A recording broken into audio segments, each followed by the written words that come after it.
wajja kubaawo erinnya nga bwolaba wano mujuuka Patrick, eryo lyerinnya lyange, wabeerawo ekifaananyi, ekyo kyekifaananyi kyange.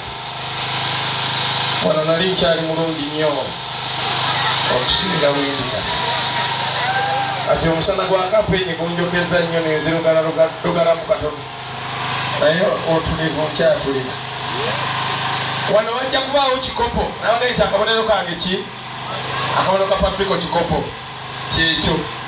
Kati kana akabokisi akasembayo ketuteekamu katiiki,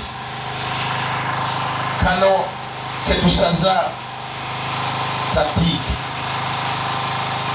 Kyensaba kimu nti laba nti kajyamu munda nga bwe kiri wano, tekalina kufuluma mu bokisi eno. Tulwane nnyo nga mutiikinga oba nga mussaako akasaze kano, tukakole nga kajja mu kabokisi kano nga tekafulumyemu. Kubanga bw'okola bwoti ne kafuluma ennyo, ate bajja kugamba nti kafu. Wadde tekaba kafu, naye lwakuba abantu betukolagana nabo bwe batyo bwe bali, bayinza okugamba nti wekayitamu wano kafu. Naye nga singa kalaga wekatandikira oba osobola okumanya nti walo yabadde ekigendererwa kye kyabadde kya kawoono. Naye olw'okuba langi zino ziyinza obutagira ezigira, tukakole nga katono. Mbeegayiridde oba otekamu katiiki.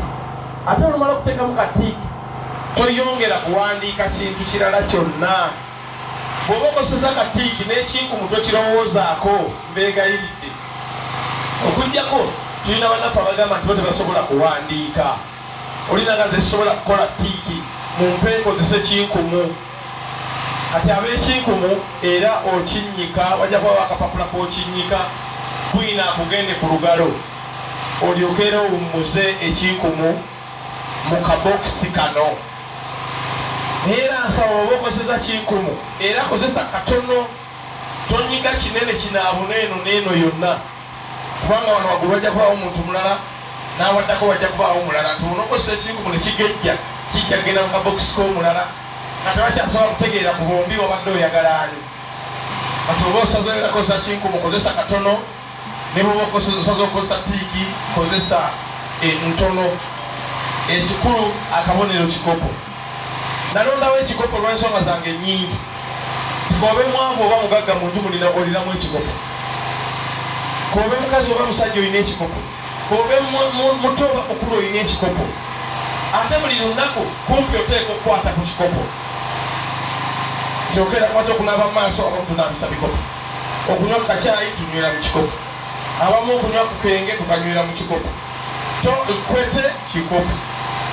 Ati nalonda ekikopo bamanyi kibasiibamu buli wookiraba. Era omukyalo ono tetubakutambula naye abalage nti akabonero ki banaye neyanza nyo neyanza musikirize neyo